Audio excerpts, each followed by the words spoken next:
السلام علیکم ورحمۃ اللہ۔ بسم اللہ الرحمن الرحیم۔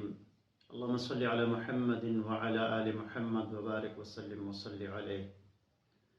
اللہ تعالیٰ نے انسان کے اوپر جو نعمتیں کی ہے ان میں ایک عظیم الشان اور بڑی نعمت عقل مندی اور دانش مندی کی ہے۔ اسی عقل مندی اور دانش مندی کے ہوتی ہوئی انسان فیصلے کرتا ہے، اسی دانش مندی کی بنیاد پر حق اور باطل میں فرق کرتا ہے، درست اور غلط میں فرق کرتا ہے۔ یہ دانش مندی اور حکمت اگر انسان کے پاس نہ ہو تو انسان دھوکہ کھا جاتا ہے، انسان فیصلوں میں غلطی کرتا ہے۔ خصوصاً آج کے زمانے میں جہاں ہر طرف دھوکہ دینے کا ماحول ہے، اس صفت کا انسان کے اندر وافر مقدار میں ہونا انتہائی ضروری ہے۔ اب سوال یہ پیدا ہوتا ہے کہ انسان کے اندر یہ صفت کیسے پیدا ہو جائے، یا اس صفت میں زیادتی کیسی لائی جائے۔ اس سوال کے جواب کے لیے ہم قرآن مجید کی طرف رجوع کرتے ہیں۔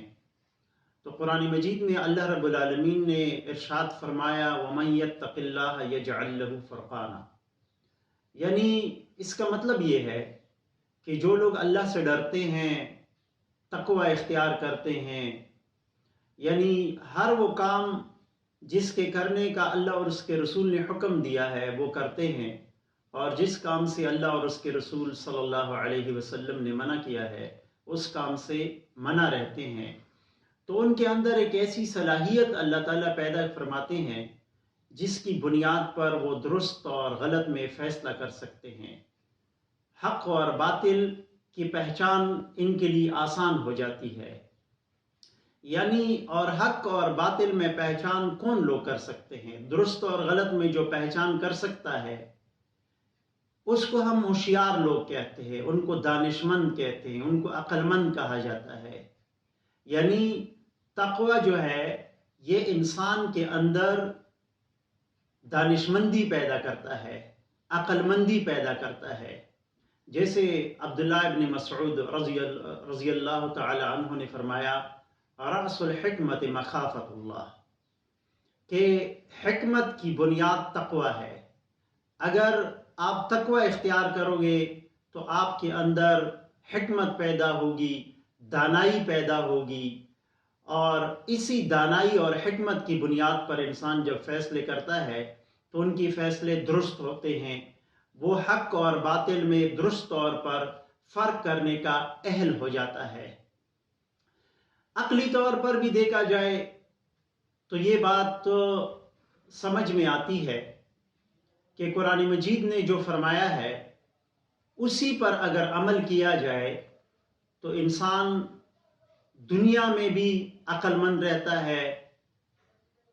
مثلا ایک شخص ہے، اس سے کوئی قرض مانگ رہا ہے، اور جو شخص اسے قرض مانگ رہا ہے وہ شخص اسے مشکوک لگتا ہے کہ یہ شخص مجھے پیسے واپس نہیں کرے گا، لیکن جو قرض مانگ رہا ہے وہ اسے کہتا ہے کہ میں آپ کو یہ پیسے دگنا کر کے واپس دوں گا، یعنی سود سمیت واپس کروں گا یہ پیسے۔ اب یہ جو شخص